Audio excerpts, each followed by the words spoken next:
Hello everyone and welcome to the Smashi Business Show. Today is Thursday, May 29, 2025. I'm Abdul Majid Awan. And I'm Ward Ahmed, and we've got a packed show for you today. We're going to be discussing Dubai Residential REIT's big debut and IPO. Secondly, UAE citizen Pavel Durov and Elon Musk have signed a $300 million cash deal to bring xAI's Grok to Telegram. Thirdly, Saudi Fintech Stitch has raised $10 million to expand across the MENA region and East Africa. And finally, this is big news. Syria is to reopen its stock market starting June 2nd. The very first story of the day, the very big story of the day, Dubai Residential REIT, which we've covered a lot because it's one of the biggest REIT IPOs in the Middle East ever. It's made a strong debut on the Dubai financial market, soaring 15.5% to AED 1.27 on Wednesday. That's the single share price. The listing follows a $584 million IPO that was 26 times oversubscribed, one of the most in-demand offerings in the region this year. Now backed by Dubai Holding, the REIT initially planned to offer 12.5% of its shares, but raised that to 15% due to the overwhelming investor demand that they experienced. Now the IPO valued the real estate investment trust at $3.9 billion and includes a projected dividend yield of 7.7%. Now it has promised payouts of 1.1 billion dirhams in September 2025 and again in April 2026. These are really big numbers here.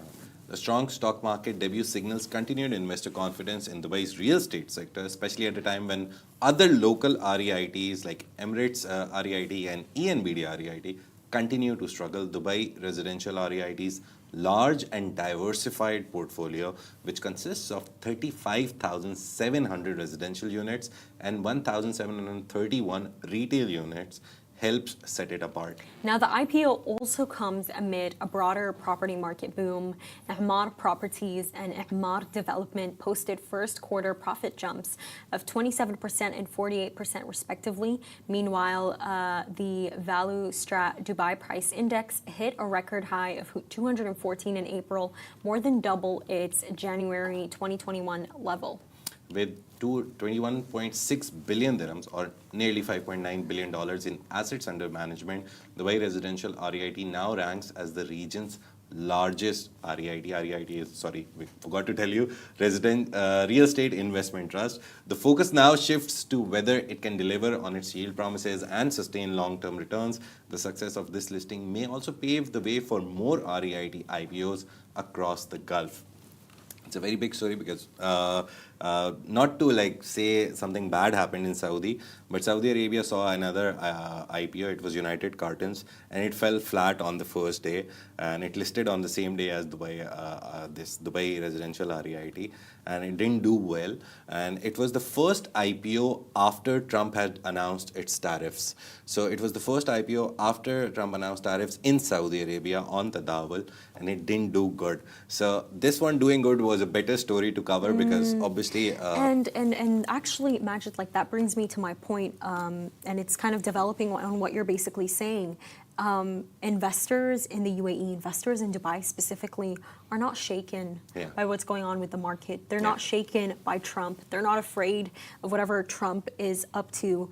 And that really does tell you that the UAE is going to continue being unaffected, as like many industry leaders here said, like Hussein Sajwani, Damax Hussein Sajwani. So that does bring me a lot of hope that, we're going to be good. I think that we're the part of the world that stands out. If you go more deeper into this, you also realize that I think the problem with Saudi IPO, the United Cartons IPO, they're a manufacturing and development plant kind of a company which delivers manufactured products. And manufacturing has suffered because of the tariffs, because tariffs made the raw material expensive. I think with real estate, thankfully real estate is booming, still booming, will continue booming. There is no chance that it's going down.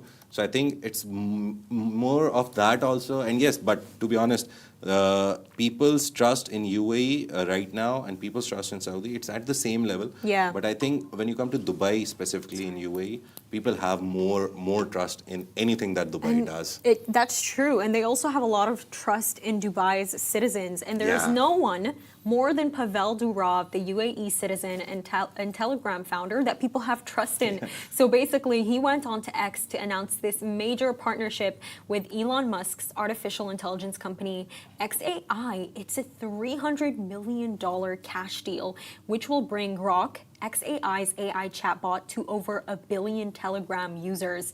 Now this is really big news. Yeah, and Telegram will receive $300 million in cash and equity from xAI as part of the agreement. Additionally, the messaging app will get 50% of the revenue from Grok subscriptions.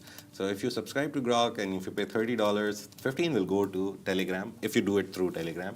And if they're sold directly through Telegram, obviously. The partnership is expected to significantly boost Telegram's bottom line, and they did profit for the first time, right? And in 2024, Telegram reported $1.4 billion in revenue, up from just $343 million in 2023. Now, it also posted its first ever annual profit of $540 million after recording a $173 million loss in 2023. I mean, that's such a great difference. And I think the fact that these numbers stand out, it's because this man got arrested. He got arrested in France in 2024 in August, and it's the fact that despite all of his legal troubles, his company continues to shine. I think that was no marketing is bad marketing holds true. No, literally. It was in the news I agree with everywhere. you. Yeah, the deal could provide xAI, which acquired X earlier this year, which was formerly Twitter, with valuable data to train and develop its AI models. Analysts say the integration could also reshape how messaging apps adopt generative AI at scale. And UAE citizen Pavel Durov isn't actually the only regional name that's tied to xAI, I think.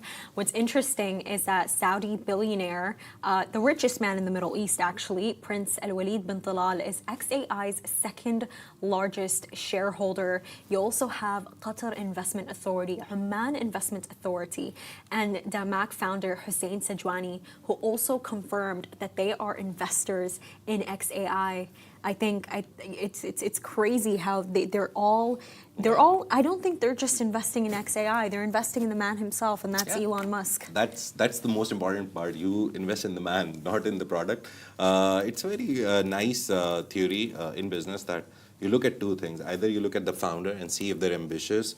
For example, if like Jeff Bezos in its early times, all these big guys, Bill Gates, Mark Zuckerberg, anyone, if they didn't play their gamble on the man, they wouldn't have cashed out so much money. A lot of people believed them and trusted them and gave them the money to do whatever they have built now, billion-dollar empires. So yeah, you sometimes invest in the man and sometimes you invest in the product.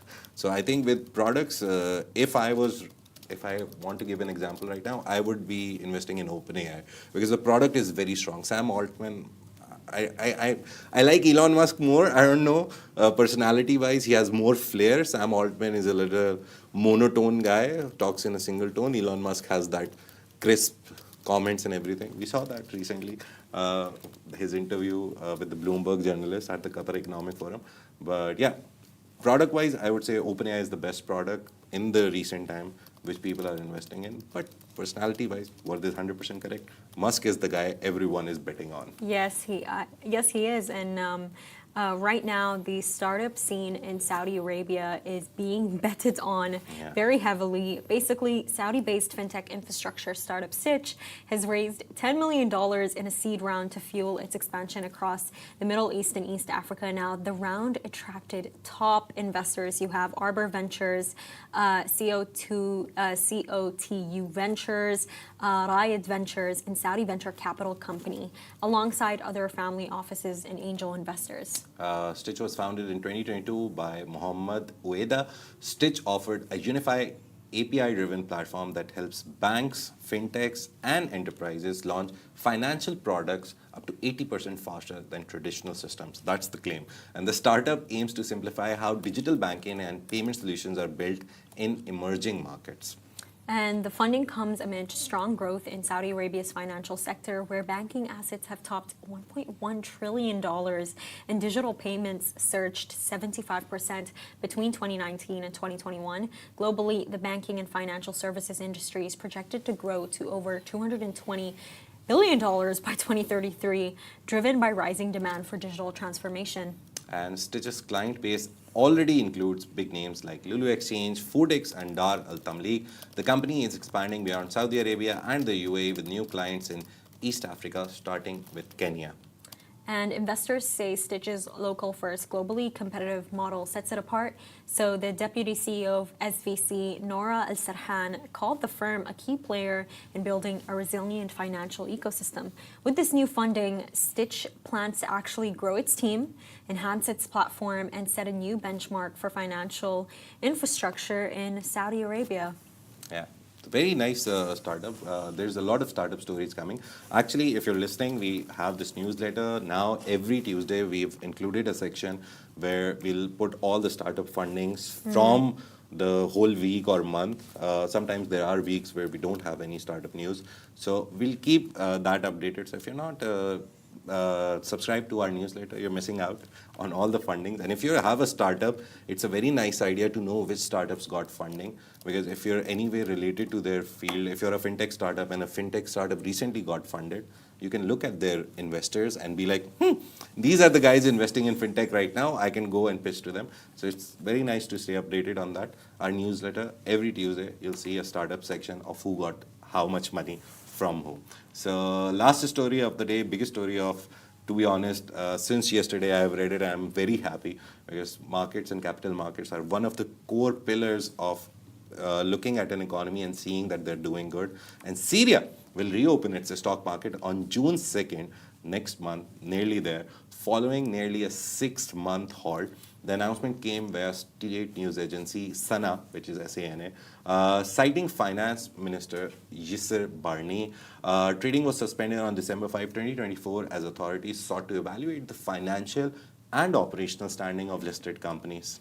So the Damascus Securities Exchange had been shuttered amid growing uncertainty in the country's financial sector, coinciding with its widespread political changes. So at the time, officials stated the suspension was necessary to safeguard investors and allow for internal reviews of corporate performance and compliance. And the reopening comes after a dramatic shift in Syria's political landscape. In December, rebel forces ousted former President Bashar al-Assad, we should say former rebel forces, because now they're the ruling party, after more than 2 decades in power, marking the end of an era and raising new questions about Syria's economic direction. So Finance Minister Yasser Barni, speaking from Damascus earlier this month, said the resumption of trading reflects the country's efforts to stabilize financial institutions and restore investor confidence. And, you know, he described it as such a critical step for their recovery. And we also saw this in how they got their SWIFT codes.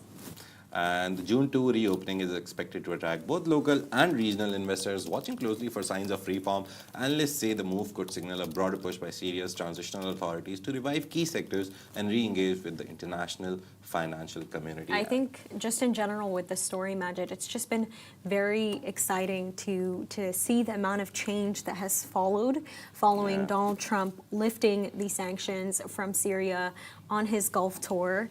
Things are really changing around, and we're definitely going to see more. Just very recently, they hosted their first, I believe it was construction conference in 10 years, in a decade. Can you imagine? And the turnout was actually really good. There was a lot of Russian companies, Chinese companies, Turkish companies. So they have a bright future ahead. And that's a wrap for today. Thank you so much for tuning into the Smashi Business Show.